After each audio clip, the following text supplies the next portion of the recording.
세 번째 시간입니다. 오늘 말씀을 통해서 하나님의 일, 우리의 일, 그런 제목을 한번 붙여봤습니다.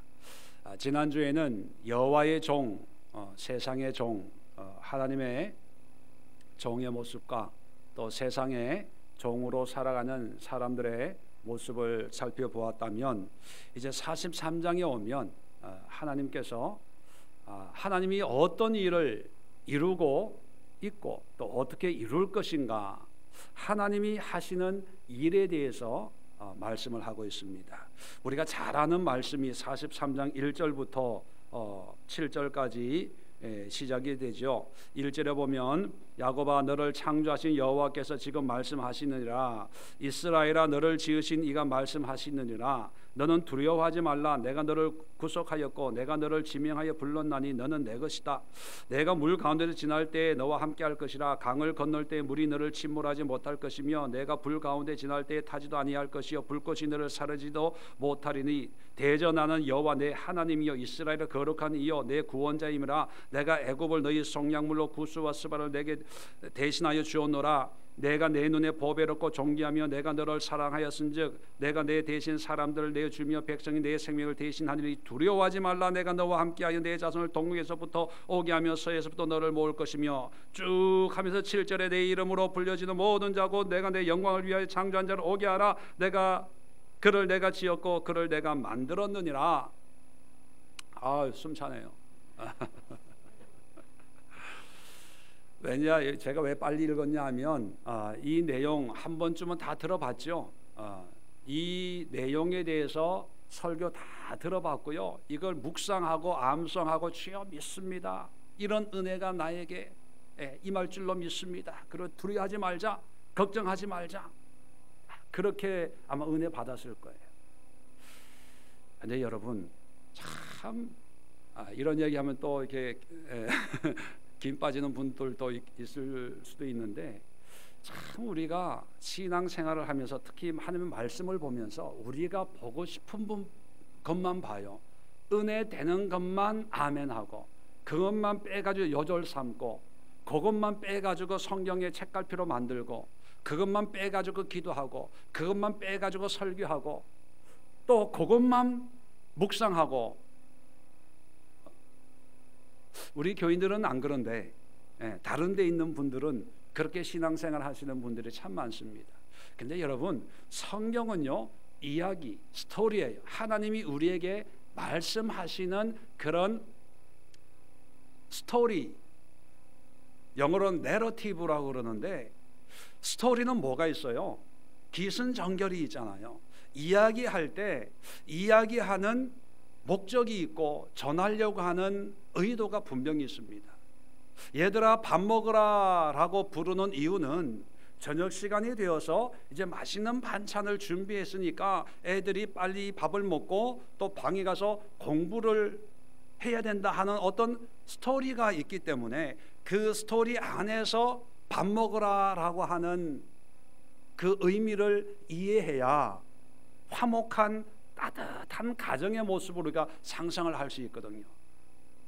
그런데 그런 이야기를 생각하지 않고 밥 먹어라 라고 하는 그 단어 하나만 가지고 역시 배고플 때 하나님이 이 말씀을 나에게 주었구나. 또 어떤 분들은 밥을 시커 먹었는데 왜 또 밥 먹으라 그래? 자기 중심으로 자기의 상황과 환경에 따라서 똑같은 말씀인데 밥 먹으라를 은혜로 받아들이는 사람이 있는 반면에 밥 먹으라를 귀찮게 여기는 그런 사람들이 있어요. 그죠? 우리가 성경을 이해할 때도 그런 식으로 이해하는 게 얼마나 많은지 몰라. 무조건 좋은 게 좋은 거야. 그런데 정작 하나님은 왜 이 말씀을 하고 있는지 하나님의 의도, 하나님의 작정에 대해서는 알려고 하지 않아요. 그러니까 덮어놓고 믿는다는 말이 거기서 나왔나 봐요. 자, 이 43장에 오면 이제 하나님이 유다 백성들을 향해서 답답하고 안타까워서 이사야를 통해서 말씀하는 거예요. 그죠? 하나님이 은혜 베풀려고 하는 게 아니라 유대 백성들이 신앙생활 잘 하고 있어서 격려하고 칭찬하고 내가 너를 도와줄 거야, 두려워하지 마, 걱정하지 마, 위로하고 격려하려고 이 이사야서를 쓰는 게 아니라 이제 바벨론을 통해서 하나님이 혼을 내려고 하기 전에 마지막 경고의 기회를 주는 거예요. 자, 그러면서 왜 하나님이 내가 이렇게 할 거야, 내가 너를 지킬 거야, 구원할 거야, 두려워하지 마, 걱정하지 마, 염려하지 마, 이런 얘기를 할까? 그 이유에 대해서는 별로 생각을 안 합니다. 그래서 43장을요 집에 가서 한번 자세히 한번 읽어보시는데, 오늘 이 설교 시간에는 이 43장을 쭉 간단하게 살펴보면서 43장을 보면 크게 두 가지 이야기를 하나님이 하고 계세요. 첫 번째는 하나님이 하실 일, 하나님이 하는 일을 제가 잠깐 읽어봤죠. 1절부터 7절까지 내가 이렇게 할 거야, 나는 이런 하나님이야, 하나님 자기 자신에 대해서 얘기를 하고 계세요. 자, 14절부터 21절에도 보면 하나님이 나는 이런 하나님이야, 하나님 자신에 대해서 자기가 할 일에 대해서 얘기하는 게 15절 한번 볼까요? 나는 너의 여호와 너의 거룩한 이여 이스라엘의 창조자여 너의 왕이니라. 나 여호와 이같이 말하노나 바다 가운데의 길을 큰 물 가운데 지름길을 내고 병거와 말과 군대와 용사를 끌어 그들을 일시 엎드러져 일어나지 못하고 소멸하기를 꺼져간 등불같이 하였느니라 쭉 하면서 20절에 장차 들짐승 승냥이와 타조도 나를 존경할 것은 내가 광야에서 물을 사막에 강들을 내어 내 백성 내가 택한 자에게 마시게 할 것임이라. 이 백성은 내가 나를 위하여 지었나니 나를 찬송하게 하려 함이니라. 14절부터 21절까지는 하나님이 하실 일을 얘기하는 거예요. 왜 이 일, 하나님이 하실 일을 왜 얘기할까요? 하나님이 공치사하는 거예요? 자기가 한 걸 자랑하려고 떠벌리려고? 그게 아니라는 거예요. 여기서 43장을 통해서 하나님의 말씀하려고 하는 것은 나는 이런 하나님이고 내가 너희를 위해서 이렇게 했고 이렇게 할 것이고 이렇게 할 수 있는 능력이 나에게 있고 이런 권세가 있고 나는 모든 우주 만물을 다스리는 너의 여호와 하나님이다. 뻔한 얘기를 또 하는 거예요. 왜 이렇게 얘기하냐 하면 나는 내가 할 일을 할 테니까 너희는 너희 일을 해라는 거예요.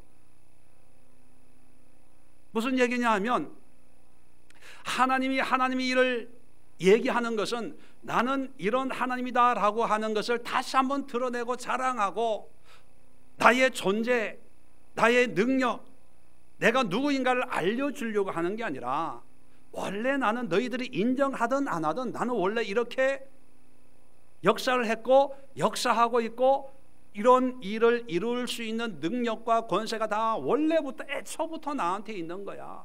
너희들이 믿어준다고 내가 하나님이 되고 너희가 안 믿어준다고 내가 하나님 안 되는 게 아니라 너희들의 의도와 너희들의 의사와 너희들의 믿음과는 상관없이 나는 하나님이야 이것들아. 아니야. 믿어달라고 쿡을 하는 게 아니야. 믿어주세요 믿어주세요 막 붙잡고 늘어지려고 하는 게 아니라는 거예요. 자, 하나님은 하나님의 일을 우리의 믿음의 상태와 모양과는 상관없이 하세요. 안 믿는 사람들 하나님이 어디 있어? 그런 게 어디 있어? 라고 해도요, 그들이 없다고 해도 하나님은 하나님의 일을 하세요.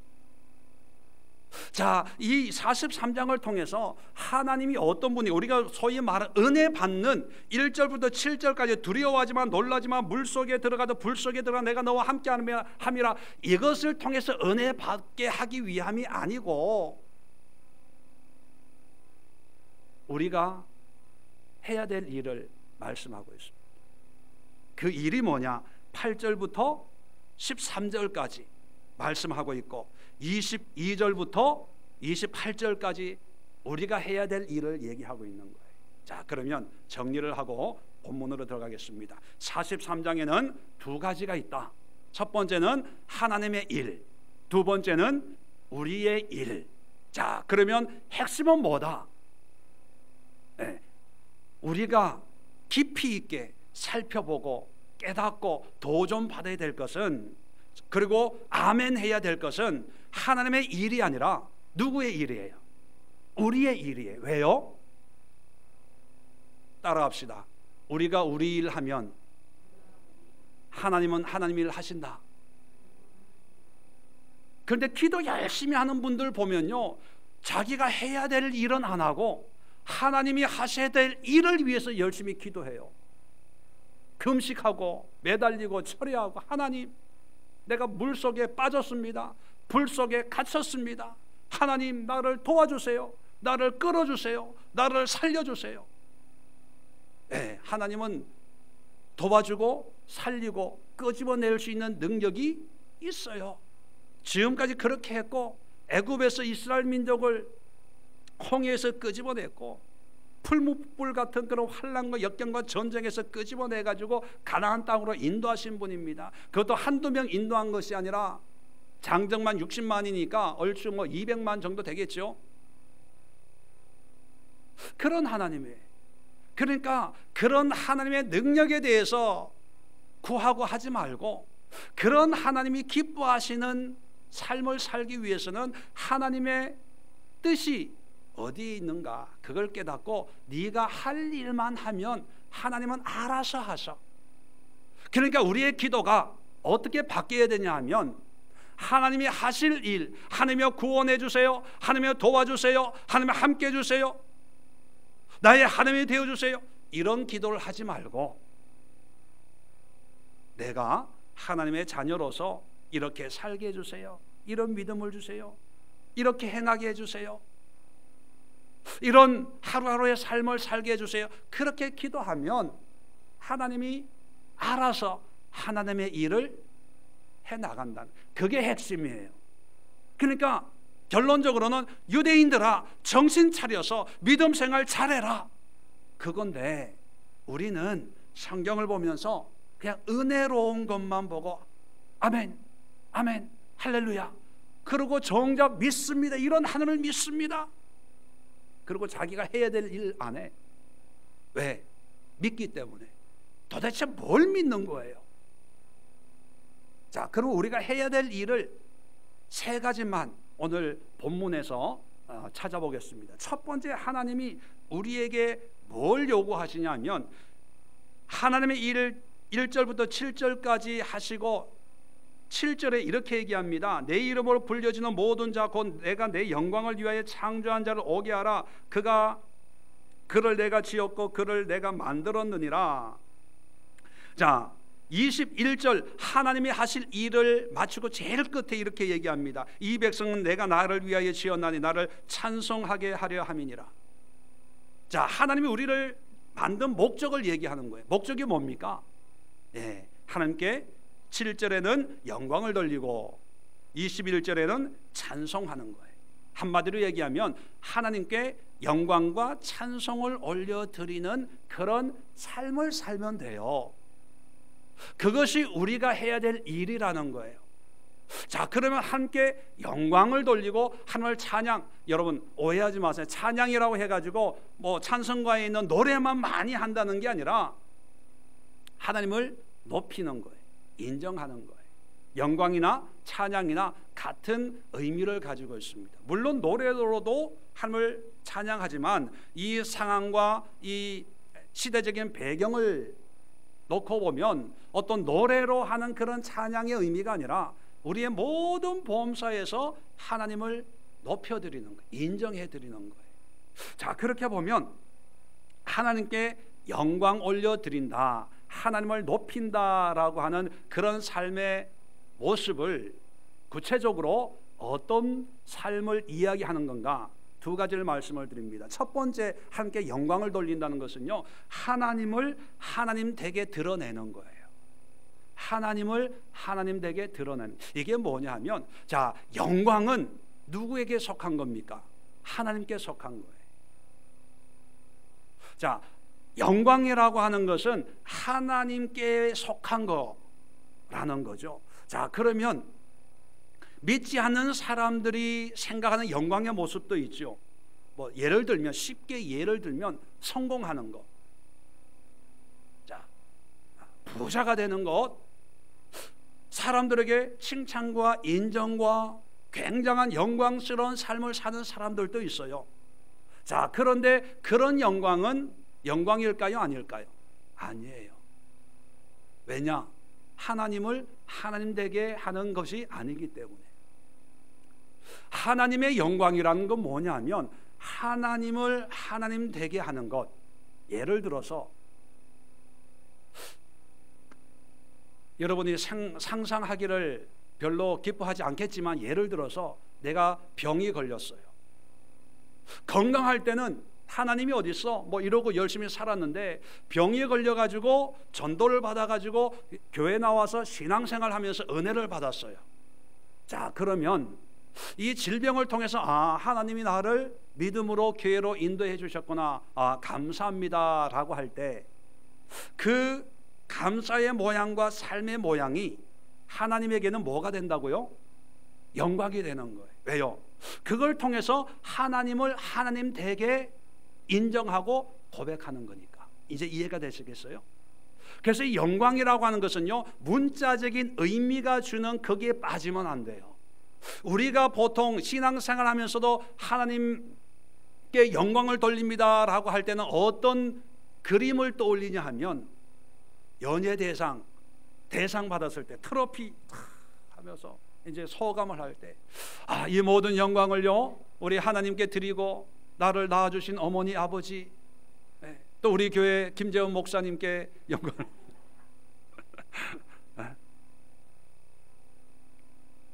그런 그림만 떠올리다 보니까, 왜 그것도 영광일 수 있어요. 그런데 그걸 듣는 순간부터 그렇지 못한 사람들은 하나님의 영광을 올려드리는 삶을 못 산다고 생각하는 거예요.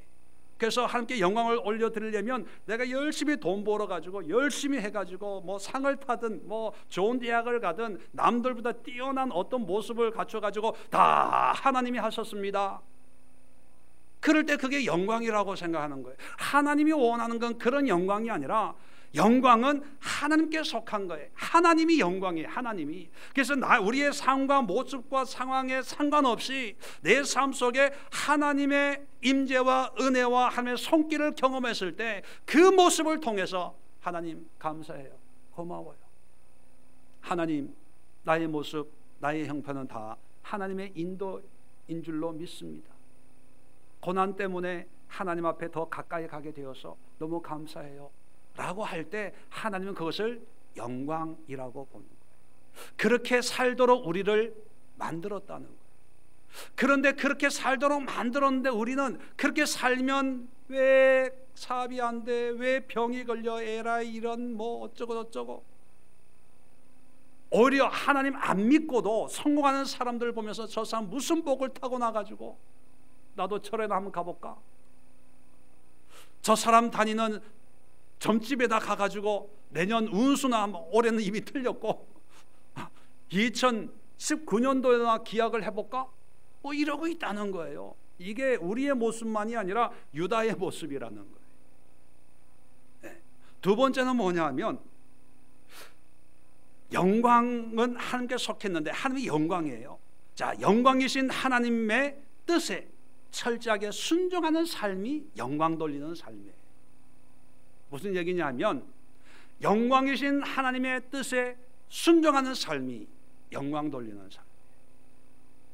바울은 하나님의 뜻에 철저하게 순종하는 삶을 살았죠. 성령이 가라면 가고 서라면 서고 다른 데로 가라면 유럽으로 마게도니아로 가고.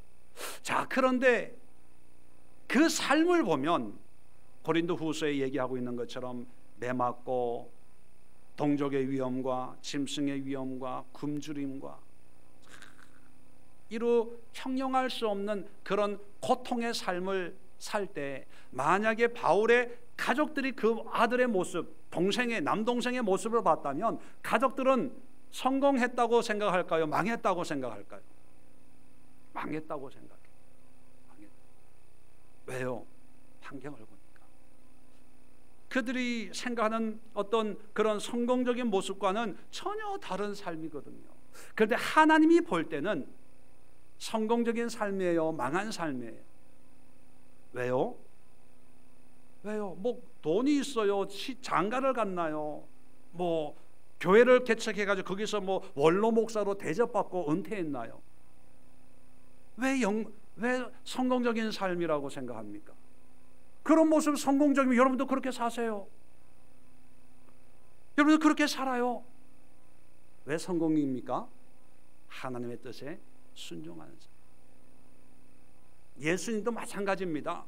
십자가 지는 그 삶, 세상적으로 보면 죄인이고 망했어요. 제자들 다 도망갔잖아요. 그런데 성경을 보면 그것이 영광의 삶이에요. 여러분, 우리가 가지고 있는 어떤 영광, 하나님을 찬양하고 높이는 것, 이런 개념을 좀 이게 바꿔야 돼. 자꾸 우리 고정관념이 있어가지고 자꾸 엉뚱한 거에서 하나님의 영광을 찾고 하나님을 찬양하고 하나님의 이름을 높여드리고 하나님의 뜻을 이루어드리고 말로는 거창하는데 그 속을 들여다보면 다 자기의 욕심, 하고 싶은 것, 자기의 욕망, 선망의 대상의 어떤 그런 그림을 하나님의 믿음에 대입을 해가지고 하나님과는 전혀 관계없는 삶을 사는 사람들이 얼마나 많은지 몰라요. 여러분, 우리가 하나님이 우리에게 43장을 통해서 말씀하시는 건 이거예요. 나의 영광을 위해서 나의 나됨을 네가 드러내라. 그리고 나의 뜻에 순종해라. 네가 그렇게 살면 네가 구하지 않아도 나는 내가 알아서 할게. 그거예요. 네가 네 일만 열심히 하면 나는 내 일 열심히 할게. 그러면 됐잖아.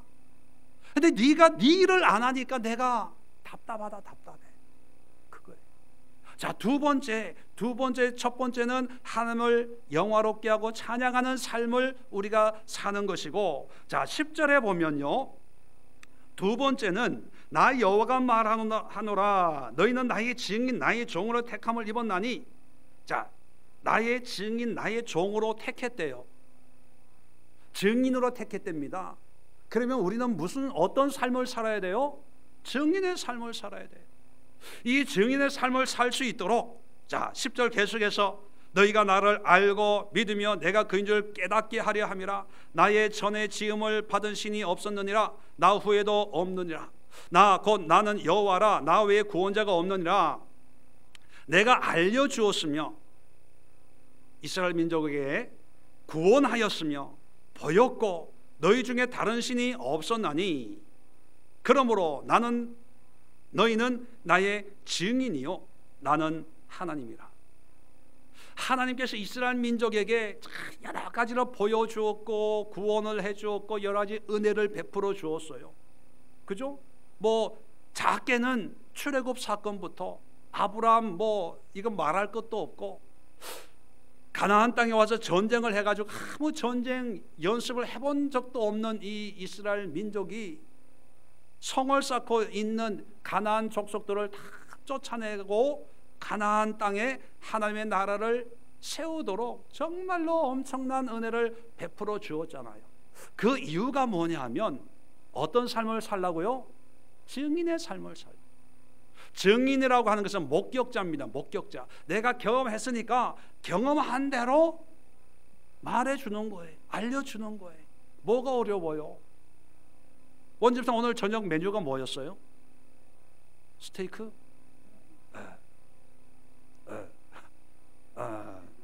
아닌 것 같아. 밥을 먹었으면 더하지도 말고 빼지도 말고 오늘 밥에다가 국에다가 반찬 아내가 맛있게 해준 이 음식을 먹었습니다. 이게 뭐가 어려워요? 있는 그대로 얘기하는 건데, 근데 이스라엘 사람들은, 유다 사람들은 했다고요, 안 했다고요? 안 하는 거예요. 안 하고 뭐라고 얘기하면 자기가 했대. 운이 좋아서 그랬대. 될 만할 때 그렇게 됐대요. 재수가 좋아서 됐대. 하나님이 알려주고 보여주고 깨닫게 하고, 참 하나님이 이 말하는 이 말씀의 원어적인 의미를 보면요, 하나님이 정말 답답함이 묻어져 있는 거예요. 우리 같으면 야 내가 너 다 경험했잖아, 체험했잖아 이러면 되는데, 10절에 너희가 나를 알고 믿으며 내가 그인 줄 깨닫게 하려 함이라. 그리고 12절에도 보면 그러므로 너희는 나의 12절에 내가 알려주었으며 구원하였으며 보였고 다른 신이 없나니. 뭐예요? 하나부터 열까지 보여주고 깨닫게 하고 이게 가르치는 것처럼 하나씩 하나씩 내가 이런 하나님이야, 이런 하나님이 원하는 삶은 이런 거야 다 했는데, 그냥 그런 하나님의 은혜를 그대로 증거하고 그렇게 살고, 이런 하나님 이렇게 은혜를 베풀어 주셨습니다, 그렇게 입으로 고백하고 증인의 삶을 살면 되는데, 은혜 받을 때는 하나님 감사해요, 고마워요, 그래요. 그런데 며칠 지나면 이제 화장실 급한 일 볼 일 보고 나면 언제 그랬냐는 듯이 속된 말로 쌩 까는 거예요. 쌩 까는 거예요. 우리가 신앙생활을 하면서 여러분 자신에게 한번 물어보세요. 나는 하나님의 은혜를 받은 사람인가 안 받은 사람인가? 본인 스스로 물어보고 본인 스스로 대답해 보세요.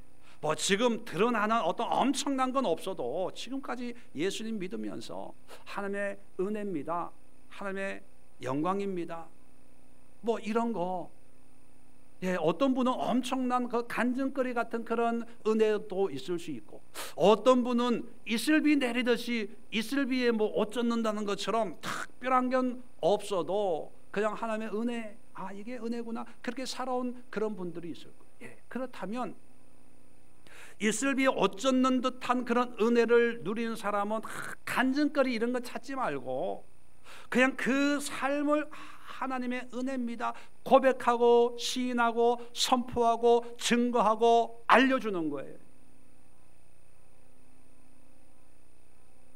저는 성장해서 예수님을 믿었어요. 나중에 미국 가서 이렇게 공부하다가 예수님 믿었습니다 그러면 어떤 분들은 되게 부러워합니다. 부러워하는 사람들의 대부분이 어떤 사람이냐면 모태신앙, 모태적부터 신앙생활 하는 사람들. 그러면서 아유 목사님 부러워요. 모태신앙을 하다 보니까 뭐 특별한 것도 없고 그냥 쭉 교회 안에서만 살다 보니까 별로 얘기할 게 없어요. 왜 얘기할 게 없어요?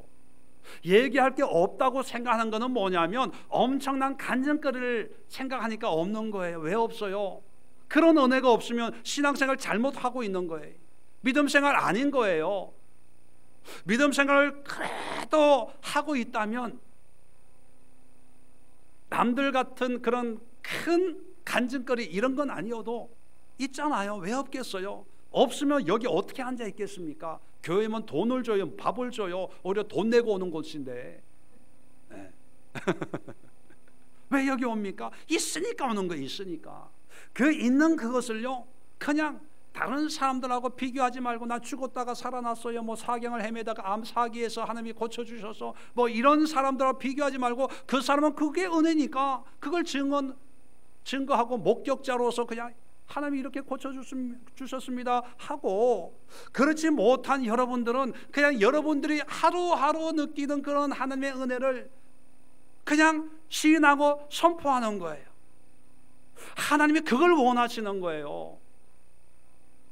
어떤 분이 지금은 목사님이 되셨는데 고구마 전도왕이라고 한때 아주 교회마다 다니면서, 그래서 교회 안 다니고 핍박하다가 왜 교통사고 나서 예수님 믿고 전도하러 다녔지 않습니까? 그분이 미국에 있을 때 교회에 오셔가지고 그런 얘기를 하더라고요. 전도하러 다니니까, 그때 집사였어요. 집사가 그렇게 다니니까 어떤 분이 찾아와가지고 그러대, 집사님 너무 부러워요. 어떻게 그렇게 하나님 앞에 헌신하고 그렇게 전도를 열심히 할 수 있어요? 저는 도저히 안 돼요. 그러길래 그분이 그랬대요. 집사님 청 내가 부러우면 집사님도 교통사고 한번 크게 나세요.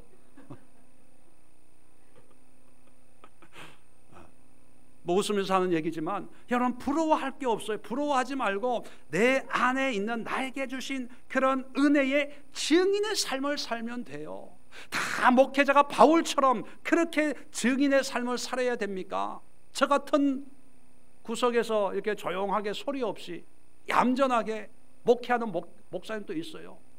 세계적으로 다니는 목사님도 있고요. 종류는 다 달라요. 근데 비교할 필요가 없어요.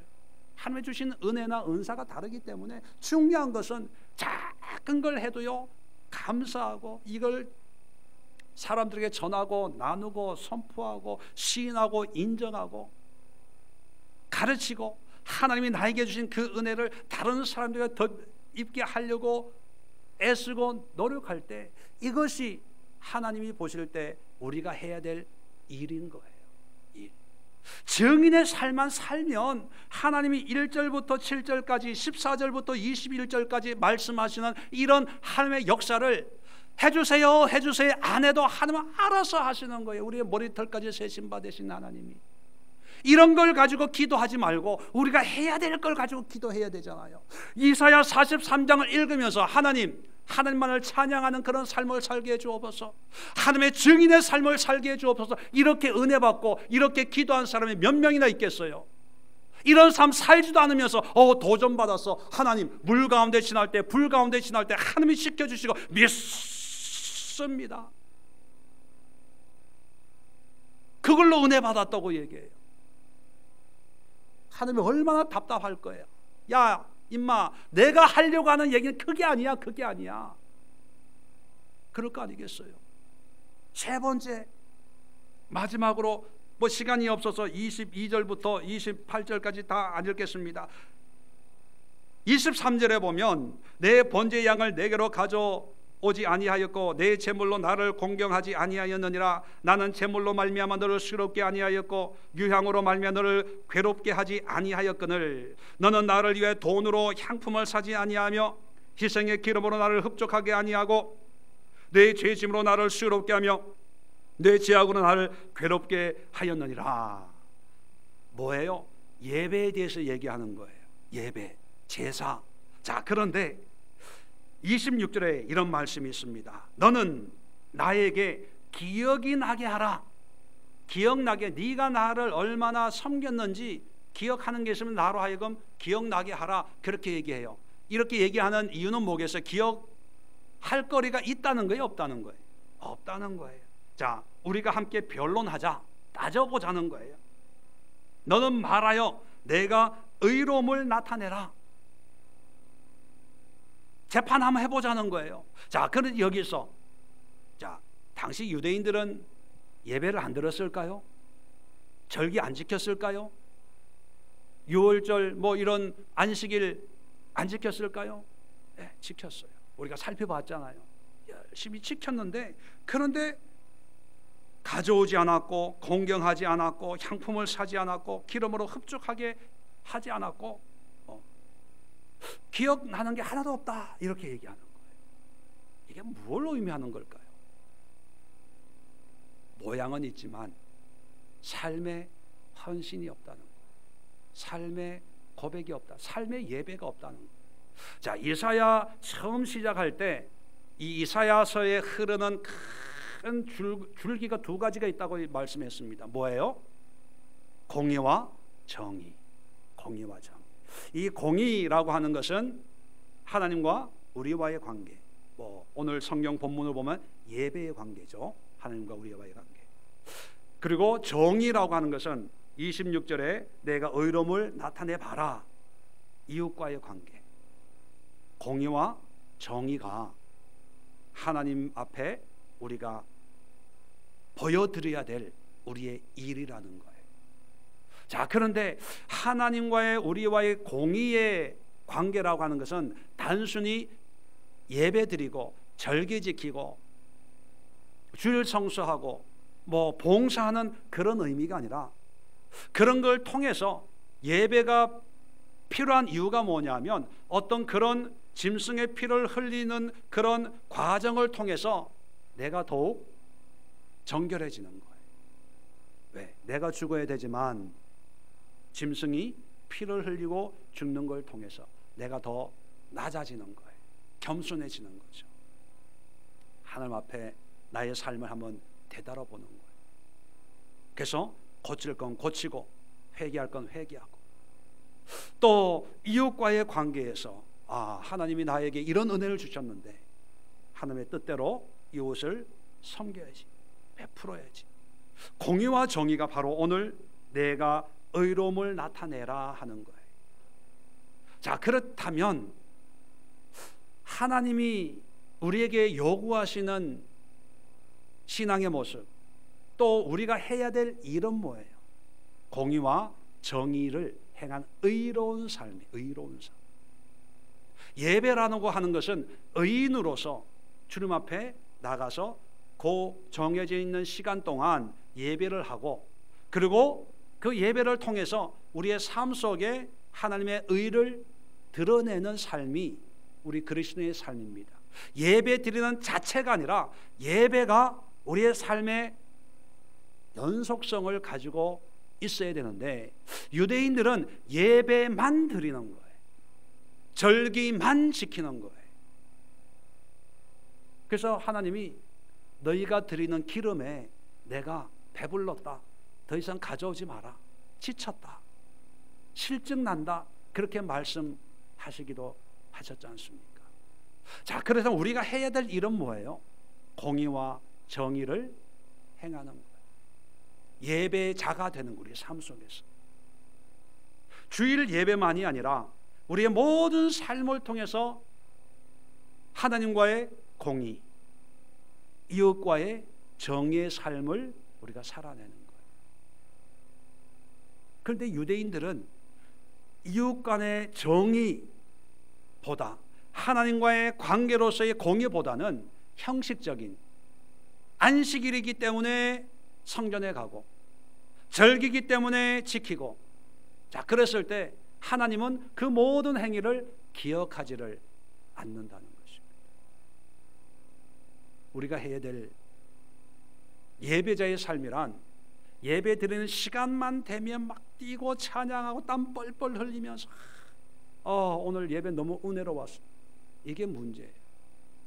이게. 그리고 어떤 분들은 그렇게 얘기합니다. 예, 말은 의미는 충분히 공감을 합니다. 예배를 드리고 그 예배의 은혜로 뭐 한 주간을 뭐 산다, 그 의미는 충분히 공감을 해요. 근데 여러분, 그 의미 속에는 내가 은혜 받으면 그렇게 살지만 은혜가 안 되면 또 한 주간 그냥 흘러 보낼 수도 있다, 이런 의미도 포함이 되어 있는 거거든. 그렇게 해서는 안 되는 거예요. 우리가 해야 될 일은 예배 드리는 예배 시간, 또 예배 드리는 날뿐만 아니라 우리의 모든 365일 우리의 24시간을 통해서 하나님의 의를 드러내는 예배자의 삶을 살 때 하나님은 하나님의 일을 하신다는 것입니다. 정리를 해보면 43장을 통해서 하나님은 하나님의 일을 우리에게 말씀하시고, 그리고 우리가 해야 될 일을 말씀하시는 이유가 뭡니까? 하나님의 각자의 일에 최선을 다하자는 거예요. 너희가 너희 일을 열심히 하고 나는 나의 일을 열심히 할게. 너희 일을 열심히 하지 않고 자꾸 나한테 뭐 애굽으로 갈까요? 아수르가 쳐들어오는데 어떻게 하면 좋을까? 우리가 다 살펴봤지 않습니까? 아수르 왕한테 조공도 바치고 히스기야가 다 그렇게 했거든요. 자기가 할 일은 안 하고 자꾸 하나님 도와주세요, 이번에 조공 바쳐서 이 문제가 해결되게 해주세요, 또 애굽을 통해서 이 문제가 해결되게 해주세요, 또 이 히스기야가 죽었다 살아나니까 이제 바벨론 신흥 제국이 등장을 하니까 바벨론 신화를 아주 극진히 섬겼어요. 김정은이가 문재인 대통령 대접하는 것처럼 뭐 백두산 아니라 모든 걸 다, 왜요? 나중에 여차하면 또 의지할 곳이 되니까. 그러면서 기도는 열심히 해요. 이 나라를 지켜주세요, 이 민족을 지켜주세요, 다윗의 왕위를 영원토록 보장해 주세요, 뭐 그러고 있다는 거예요. 그럴 때 하나님이 얼마나 답답하겠어요. 아니야. 아무리 다윗하고 언약을 맺어도 나는 공의의 하나님이기 때문에 죄를 짓는 것을 용납할 수는 없어. 이 나라를 무너뜨릴 거야. 그런데 너희들이 해야 될 일만 해라. 더 큰 걸 바라지 않을게. 니네가 할 일을 하면 구하기도 전에 나는 내가 할 일을 다 할 거야. 이 말씀이 2800년 전에 이사야 선지자를 통해서 유다에게만 들려진 것이 아니라 오늘날 우리에게도, 그리고 여러분 한 사람 한 사람 삶의 모습 속에 들려지진 않을까요? 아마 오늘 예배 드리러 올 때 이런 마음에 하나님 앞에 응답받아야지, 기도해야지라고 하는 기도의 제목을 가지고 오신 분들이 있을 거예요. 예, 물론 기도해야 되겠죠. 그러나 더 중요한 것은 오늘 말씀을 통해서 하나님 우리에게 세 가지를 말씀하고 있습니다. 첫 번째는 무엇입니까? 하나님을 영광과 찬송을 올려드리는 것. 잘 되는 것이 아니라 지금 나에게 베푸신 그 은혜만 가지고도 하나님을 하나님 되게, 또 하나님의 뜻에 순종하면서 세상의 기준이 아니라 하나님의 기준으로 살면서 하나님의 은혜입니다 고백하는 그런 삶을 위해서 우리가 기도하자는 거죠. 두 번째 우리가 해야 될 일은 뭡니까? 증인의 삶이에요. 증인의 삶. 대단한 것을 기대하지 말고 지금까지 베풀어 주신 그 은혜를, 하나님의 은혜입니다. 하나님이 하셨습니다. 하나님의 작품입니다. 하나님의 손길입니다. 그냥 고백하는 거예요. 인정하는 거예요. 인정하는 거예요. 하나님의 하나님됨을 드러내는 거예요. 만나는 사람들마다 있는 곳에 가서 그저 해외 가서 선교하라는 게 아닙니다. 전도 따로 시간 내가지고 교회 모여서 기도하고 전도하러 가라는 게 아니에요. 자녀들에게, 직장인들에게, 학교 친구들에게, 만나는 사람들마다 하나님, 예수님의 증인의 삶을 살아라는 거예요. 마지막으로는 하나님의 예배자가 되라는 거예요. 의의 예배를 드리고 의의 삶을 살고 그렇게 살 수 있도록 하나님 도와주세요. 그런 믿음의 사람이 되기를 원합니다. 오늘 이 세 가지 기도 제목을 가지고 함께 간절히 기도하는 그런 시간 함께 갖도록 하겠습니다.